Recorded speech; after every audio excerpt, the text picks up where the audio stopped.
Bonjour à toutes et à tous et bienvenue pour cette nouvelle vidéo de la chaîne Prof Valou. Aujourd'hui, on va s'attaquer à un deck Commander de l'extension Lorwyn qui sort ce fin janvier 2026. Et donc, on va s'attarder sur le deck Commander 5C élémental. Donc, on va en faire l'analyse aujourd'hui. Donc, on va parler des commandants, parce qu'il n'y en a pas que deux au final dans le pack. Les nouvelles cartes, les réimpressions, les améliorations. Vous verrez que sur les améliorations, j'ai fait un choix précis, je vous en parlerai un peu plus après. Et donc c'est parti, on va donc parler de ce deck, avec comme commandant général Sandroline illimité. Alors, commençons avec les nouveaux commandants. Alors, concernant les commandants, il y en a non pas deux, mais cette fois-ci trois. On a en fait l'ordre des notions qui est réimprimé dans le pack, donc qui est un élémental 5 couleurs qui date d'il y a très longtemps, du premier Lorwyn je crois. Donc vigilance, piétinement, célérité, et pour un mana de chaque couleur, on peut jouer un élémental ciblé depuis notre cimetière sans payer son coût de mana. Donc un général qui est plutôt intéressant parce que ça permet en fait de rejouer pour 5 nos élémentaux du cimetière gratuitement. Deuxième général de 5 couleurs également, la masse de mystère, donc qui est un nouveau général du deck Commander. Pour 5, c'est une 5-5 comme la horde de notions. Initiative, vigilance, piétinement. Donc on voit que ça rappelle un petit peu la horde de notions, parce qu'on a célérité, piétinement, vigilance. Là on a enlevé la célérité pour l'initiative. Au début du combat pendant notre tour, un autre élémental ciblé que l'on contrôle acquiert la myriade jusqu'à la fin du tour. Donc en gros, quand il attaque, on va créer pour chaque adversaire une copie de l'élémental. Donc si c'est légendaire, ça va se sacrifier, donc ça faudra faire attention. Si c'est pas légendaire, ça va attaquer un adversaire chacun, et surtout ça va refaire les effets d'arrivée en jeu. Donc la masse de mystère, plutôt un deck qui refait les effets d'arrivée en jeu, qui a pour but d'attaquer les adversaires en même temps, plutôt agressif, ce masse des mystères. L'ordre de notion, plutôt, on va dire, faut mettre au cimetière pour réanimer, donc réanimer des gros élémentaux bien chers. Et puis on a le commandant principal, et c'est celui-ci qu'on va analyser, qu'on va utiliser dans l'analyse de ce deck, qui est Sandroline illimité. Pour 3, c'est une 2-3 élémentale en sorceleur. Les sorts élémentales que l'on lance depuis notre main ont l'évocation pour 4, c'est-à-dire qu'on peut les lancer pour 4 et quand ils arrivent, ils sont sacrifiés. Et à chaque fois qu'on sacrifie un élémental non jeton, on crée un jeton qui en est une copie. Donc vous voyez tout de suite ce lien, pour 4 je joue mon élémental de la main, il arrive en jeu, il fait son effet d'arrivée en jeu, il est sacrifié, Sandroline se déclenche, je fais un token qui est une copie de l'élémental que je viens de jouer en évocation, ça refait l'effet d'arrivée en jeu, et en plus, le jeton acquiert la célérité jusqu'à la fin du tour. Et au début de la prochaine étape de fin, on doit le sacrifier à moins de ne payer un mana de chaque couleur. Alors, que dire de ce général? Si on reste sur ce général-là, alors déjà, on va pouvoir jouer des sorts très rapidement. C'est-à-dire qu'il arrive tour 3, tour 4, on peut déjà jouer un élémental qui coûte 8 pour 4 en évocation et qui va faire ses effets d'arrivée en jeu non pas une fois, mais 2 fois. Donc ça double en fait les triggers d'arrivée en jeu des élémentaux et ça réduit le coût. Alors, chose importante, vous remarquerez que la capacité de copier un élémental qui a été sacrifié, ça n'est pas limité à une fois par tour. C'est-à-dire que si vous avez 8 mana et Sandroline limité sur la board, vous pouvez jouer 2 élémentaux pour 4 en évocation, et vous allez faire une copie de chacun. Donc là, on voit que quand on aura du mana ou de la possibilité de faire des sorts en évocation facilement, ça va vite créer un bordel le truc. Très bon général, du fait qu'il y a le symbole de 5 couleurs, on a donc la possibilité de jouer en 5C, évidemment.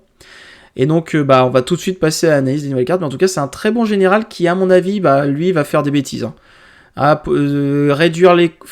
Donner un coût alternatif à des cartes qui peuvent être jouées normalement pour 9 et qui là vont être jouées pour 4. À mon avis, il va faire des bêtises. Et en plus, on fait un token qui a la célérité. On va voir que dans le deck, il y a des cartes qui vont extrêmement bien avec ça, normal, mais est-ce que c'est pas un peu trop fort? L'avenir nous le dira. Alors, commençons avec les nouvelles cartes. Alors, concernant les nouvelles cartes, on a le parade de saute-feuille, la parade de saute-feuille, ainsi que l'échange au berceau. Alors, l'échange au berceau, elle se trouve dans l'extension de base, mais j'ai trouvé intéressant de la mettre. Donc, l'échange de berceau, c'est pour 3, on exile une créature ciblée. Voilà, je trouve ça bien. Éphémère de clan, donc ça veut dire que si on a une carte qui dit, dans les 4 cartes, piocher une carte de changelin, enfin de élémental, on peut la prendre. C'est pour ça que je trouve intéressant qu'elle soit dans le deck. La parade de saute-feuille, c'est pour 2 VR X en enchantement. Quand il arrive, on crée X jetons de créature 1-1, couleur change forme avec le changelin. donc ce sont des élémentaux. Et les jetons de créatures que l'on contrôle ont ajouté un mana de la couleur de notre choix. Donc c'est du ramp. Donc si on regarde, pour 2 VR et X, donc en gros pour 5, j'ai 3 1-1 qui me feront 3 mana au prochain tour. Sachant que d'autres jetons peuvent me faire... En fait, mes autres jetons peuvent faire du mana. Et ces jetons de créatures. Donc s'il y a une manière de générer... en gros, vos élémentaux générés en token par Sandroline peuvent faire du mana. Ils ont la célérité. Donc, pourquoi pas. Ça peut être intéressant. Si vous êtes à 7 mana... Pour 4, vous jouez votre élémental, il se sacrifie, vous faites un token. J'ai donc un élémental, donc mes 3 mana plus élémental, j'ai à nouveau 4, je peux rejouer un élémental. Ok, je vois l'idée, c'est intéressant. C'est intéressant dans le deck. Ensuite, on va avoir le spectacle élémentaire. Pour 6, c'est un rituel. On crée un nombre de jetons de créatures 5-5 rouge et verte élémental, intéressant, égal au nombre de couleurs parmi les permanents que l'on contrôle. Puis vous gagnez un nombre de points de vie égal au nombre de créatures que l'on contrôle. Donc... Si on raisonne, si on a une créature qui est 5 couleurs, on va donc avoir 5 rouges. Donc on va gagner 6 points de vie. Donc pour 6, si j'ai une carte qui a 5 couleurs, parmi les permanents, donc ça peut être un enchantement, pour 6, j'ai fait 5 et j'ai gagné 6 points de vie. C'est pas mal, hein. C'est pas mal du tout, hein. C'est pas mal du tout. Excellente carte. Alors évidemment, il faudra vraiment la jouer quand on a au moins 4 couleurs, ouais, 4 couleurs, 3 couleurs, ça ferait un peu... En général, pour 6, tu fais 3-5-5, et tu gagnes 3 points de vie. Allez, 3 minimum, mais le mieux, c'est 4 et 5. Ensuite, excusez-moi. Ensuite, on va avoir... Alors là, toute une série de cartes intéressantes. Donc on va avoir la subterfuge, l'appartenance,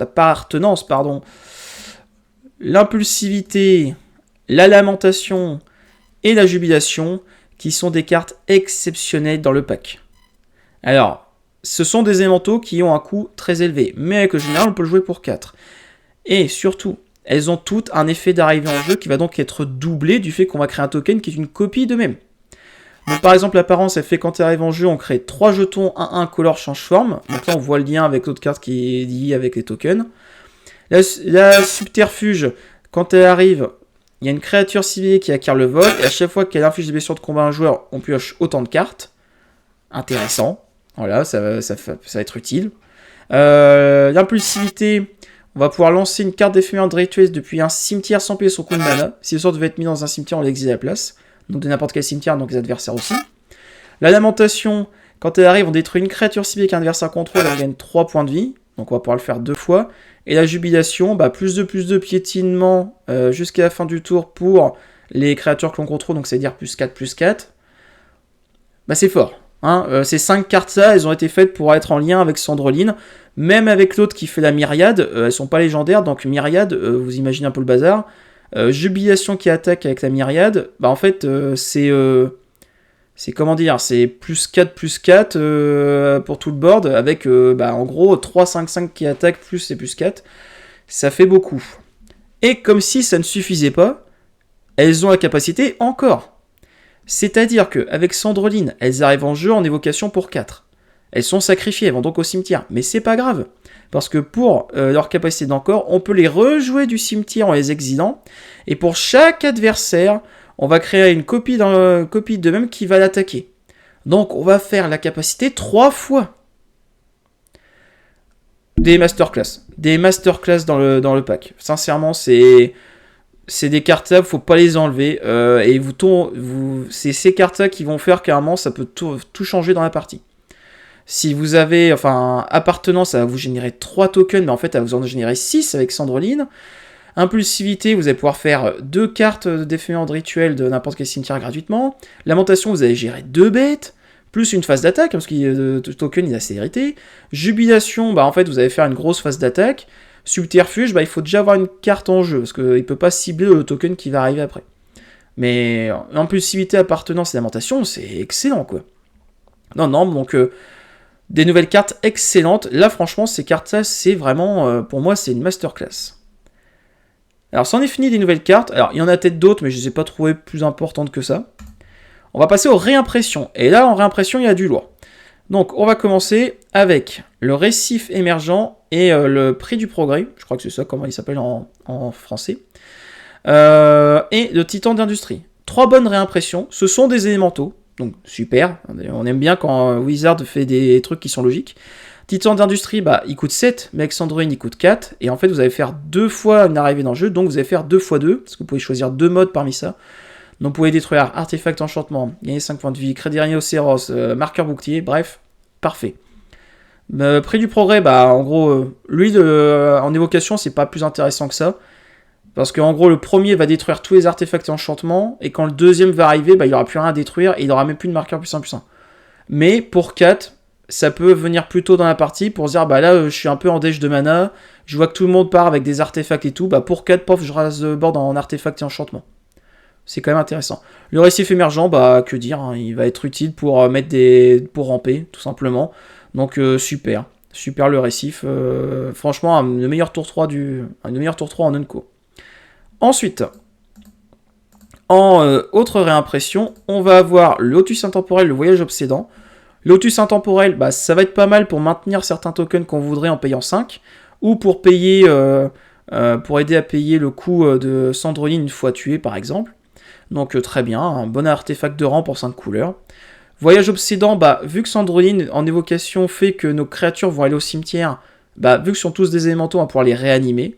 Donc vaut mieux le jouer avec la prédiction. Parce que comme ça on renvoie toutes ces cartes et non pas seulement 2. Donc, mais une très bonne carte dans le pack. Et enfin, les 2 dernières cartes. Alors là, sincèrement, qui aurait cru qu'ils mettraient un jour ces cartes-là dans un deck Commander? La Fureur et la Résilience. Donc des créatures élémentales qui ont une évocation juste en exilant une carte de leur couleur de la main. Donc ça peut se jouer très très facilement sans payer 4. Mais vous faites quand même l'effet de Sandroline. Parce que quand vous avez un élémental qui arrive et qui est sacrifié dans le tour, vous allez faire une copie. Donc par exemple, Fureur, elle va vous faire son évocation en exilant une carte rouge. Elle va arriver, elle va infliger 4 blessures réparties comme on le veut. Elle va ensuite mourir. Sandroline se déclenche, on refait une Fureur en jeton. Donc il va réinfliger 4 blessures. Et phase d'attaque, donc 3-3 double init. Donc sympa. Et Résilience, bah pareil, elle en plus c'est en flash.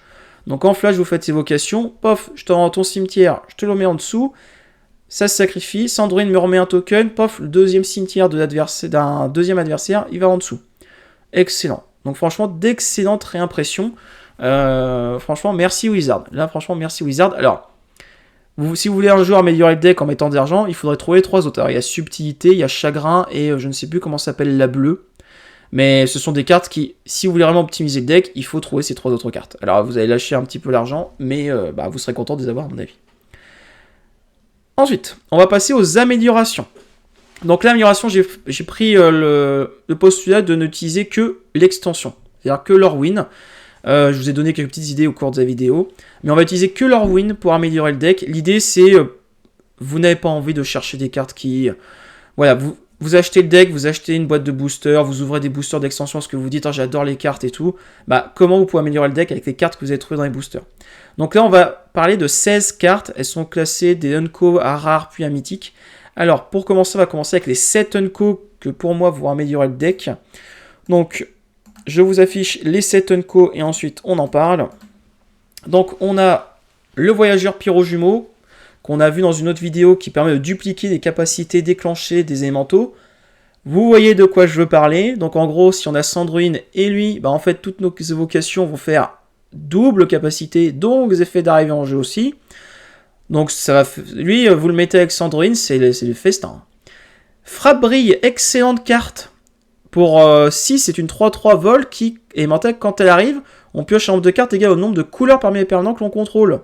Donc minimum, c'est pour 4 en évocation, une 3-3 qui va nous faire piocher 2 avec Sandroline. D'accord? Et alors je ne sais pas si les 5 mana représentés dans la capacité de Sandrine font que c'est dans sa couleur. Je ne pense pas, je pense qu'elle est rouge.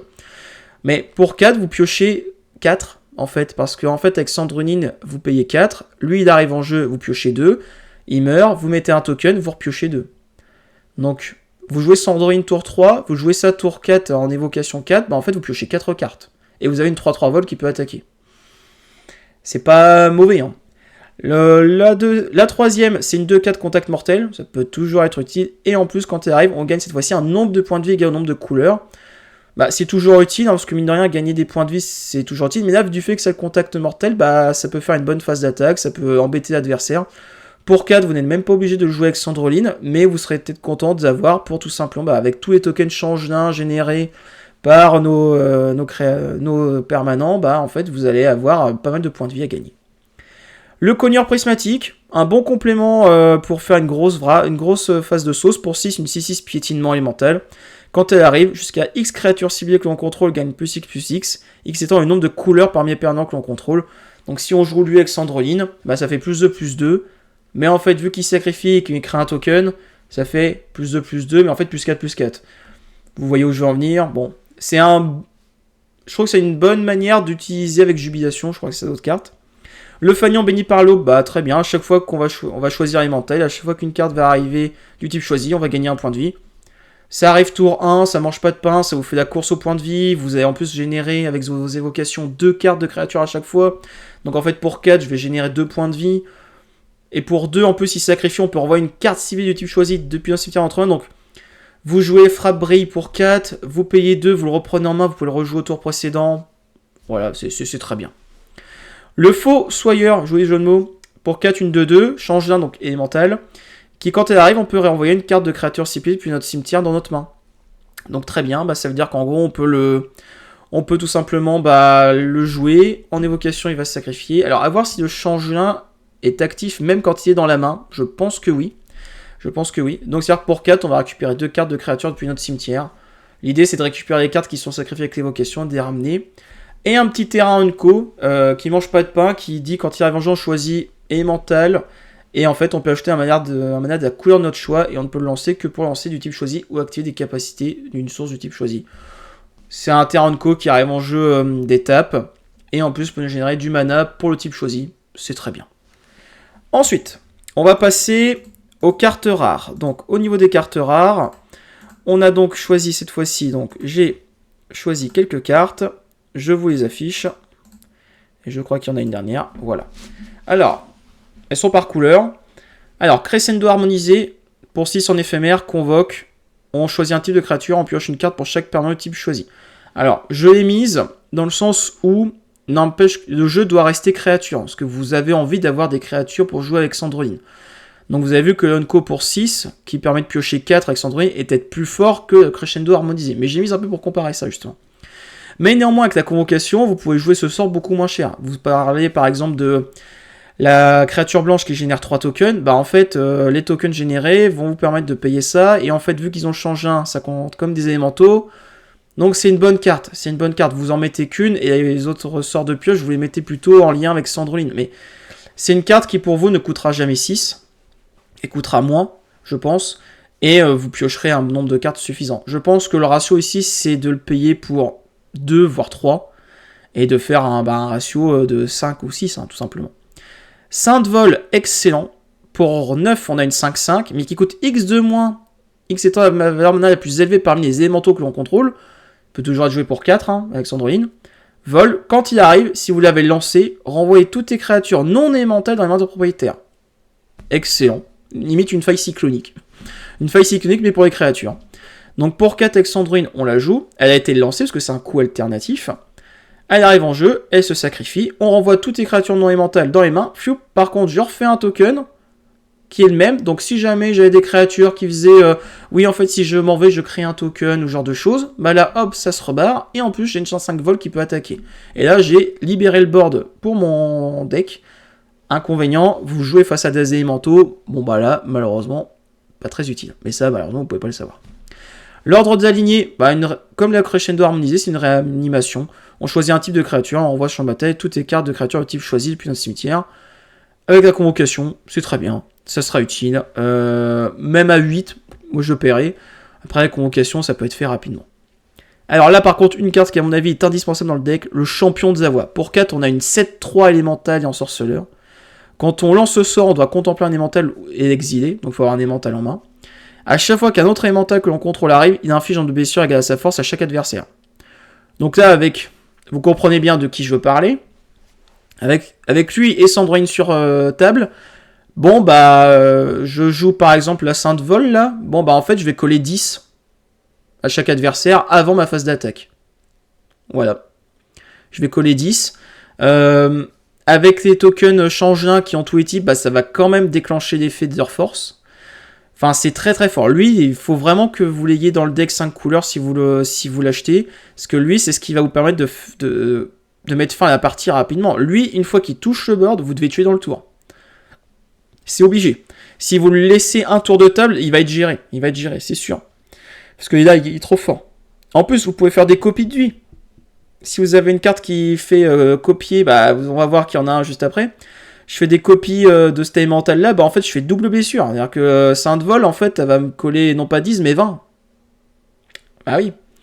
Donc, et à chaque adversaire, c'est pas un adversaire. Donc là, vous faites autant de dégâts sur chaque adversaire avec juste des effets d'arrivée en jeu. On prend l'Onko qui double les capacités déclenchées hein, à chaque fois. Voilà, là ça va vite. Hein. Bref, c'est une carte qu'il faut avoir. La fournaise collective, je l'ai mise parce que les tribales, en gros, elle va, quand elle arrive, on choisit un type de créature, ça la convoque, et on double toutes les blessures que les sources que l'on devait contrôler, type choisi, devraient infliger. Ça sera forcément utile. Bah, avec le champion de la voix, vous voyez bien un peu le... Enfin, il y a des moyens de doubler les dégâts et tout, donc c'est super. Franchement, je trouve ça intéressant. Le commandement de Sandroline, bah pour 5, voilà, éphémère de clan élémental. On choisit 2, soit on fait une copie d'un élémental ciblé, comprenez de quoi je parlais. Un joueur ciblé pioche de cartes, il inflige de blessures à chaque créature qu'un joueur ciblé contrôle, donc ça c'est très intéressant. Et un joueur ciblé crée 2 jetons trésors. C'est utile, c'est polyvalent, vous en trouverez l'utilité, ne serait-ce que copier un élémental, c'est déjà trop fort dans le deck. C'est déjà trop fort. Et enfin, j'ai mis en amélioration les jardins du temple, enfin les 5 ravelantes du pack, parce que c'est un deck 5 couleurs, vous récupérez les 5 ravelantes, vous les mettez dedans. Voilà, vous êtes tranquille, vous les mettez à la place des tricolores qui arrivent en jeu engagé, vous avez déjà gagné en rapidité dans le deck, c'est très bien. Donc ça, c'était au niveau des rares. Maintenant, on va passer au niveau des mythiques. Alors, au niveau des mythiques, j'en ai relevé pas beaucoup. Pardon, j'ai oublié d'enlever ceci. Alors déjà, la chronique de victoire. Pour 6, c'est un artefact légendaire. Quand il arrive, on choisit un type de créature, élémentale. Il gagne plus de initiative piétinement. Bon, bah déjà là, le board, il va être costaud. Et à chaque fois qu'on lance un sort du type choisi, on pioche une carte. Alors oui lui, si vous pouvez le récupérer, mettez-le. Parce qu'avec Sandroline, pour 4, je joue mon sort d'élémental, je pioche une carte, je fais des effets, je refais les effets. Vous allez continuer à vous alimenter la main pour jouer vos cartes d'élémentaux, donc c'est très bien. Et enfin, bah, les dernières cartes à améliorer si vous avez possibilité, bah, c'est les 5 incarnations qui sont faites pour le deck. Il n'y a pas d'autres possibilités. Alors, elles ont une contrainte, on va y venir, mais en fait, le coût de Sandroline est de 4. Et là, vous voyez peut-être où je veux en venir. C'est si dans le coup de 4, vous payez 2 blancs, 2 noirs pour néant, vous allez donc faire les 2 capacités. Par contre, une chose est sûre, c'est que quand ils vont arriver, donc Sandrine va dire pour 4, les incarnations arrivent, donc je vais donc faire mes 2 capacités. Par contre, le token qui va arriver ne va pas refaire les capacités parce que ça n'a pas été payé dans son coût. C'est juste, il a été copié, c'est tout. Par contre, donc le token, lui, servira juste à attaquer, il ne va pas refaire les effets d'arrivée en jeu. Par contre, chose importante, c'est que ces incarnations ont un coût d'évocation de 2. Donc par exemple, vous avez 6 mana avec Sandroline. Bah, vous allez faire pour 4, ou pour 2, je vais jouer d'abord néant avec 2 noirs. Il va donc arriver en jeu, je vais donc faire -3 une bête. Puis effet de Sandroline s'active, je vais remettre un deuxième néant, alors qui ne fera pas d'effet d'arrivée en jeu, mais qui sera en 3-5 prêt à attaquer. Puis pour 4, je vais jouer un élémental avec la capacité de Sandroline. Pur hasard, on va dire jubilation, là, je crois que c'est jubilation, qui fait que quand elle arrive en jeu, +2 à nos bêtes et on attaque avec pétinement. Bon, bah lui, il devient 5-7, mais il y a un autre token qui arrive, donc il devient en fait 7-9. Ce qui est pas mal. Alors, au niveau de la conclusion. Alors, faisons la conclusion du deck. Sandroline, l'illimité. Quels sont les points forts de ce deck? Alors, mes points forts sont les suivants. Son coût alternatif des élémentaux de 4, qui permet de faire des trucs vraiment pétés, de jouer Titan d'industrie pour 4, donc on peut faire une phase d'attaque à 7 en ayant fait 2 gestions, enfin générer 2 4-4, bref. Ça pour moi c'est ce qui fait que le truc va être fort, ça va être un générique qui va être bien ciblé. La génération de tokens, donc Si on a des cartes qui font bah, un token est créé, on en duplique un. Saison de dédoublement, vie parallèle. Ça peut être utile, hein, on est d'accord. Le coût faible du commandant, il coûte que 3. C'est-à-dire que même s'il est géré, il coûtera que 5. Donc bon, ça reste un coût correct. 5C, je trouve que c'est un point fort. C'est-à-dire qu'on peut jouer tous les élémentaux de toutes ces couleurs. Ouais, je suis content qu'il y ait un 5 couleurs élémentales. Vous n'avez aucune limite. C'est ça que ça veut dire. Les points faibles.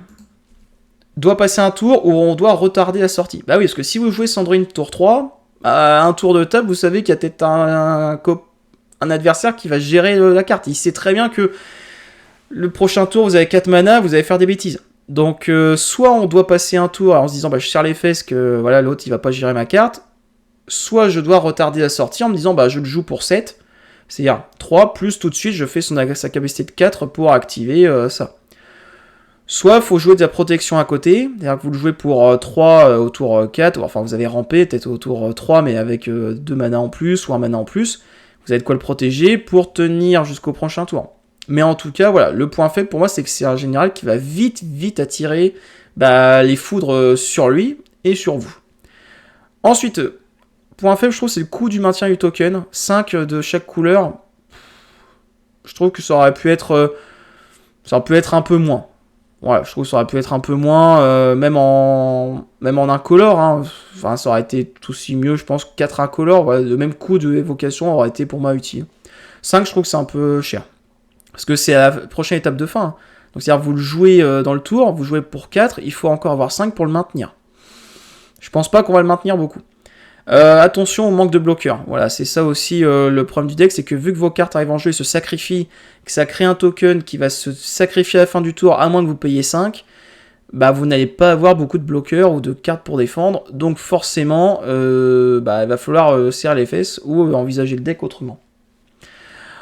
Et ensuite, il est inutile face à des boards un peu costauds, parce que votre token qui a assez hérité, pour attaquer, il faut qu'il passe ce board.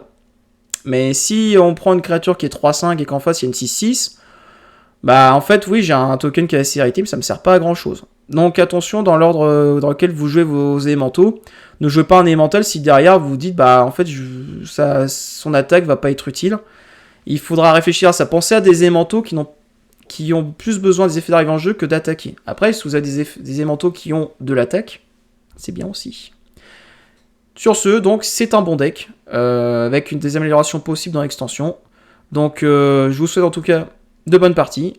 Amusez-vous avec ce deck, je pense, mais vous serez à mon avis vite ennemi. Hein. Ça va devenir un arc ennemi ce truc, je pense. Donc en tout cas, bonne partie à vous. Salut!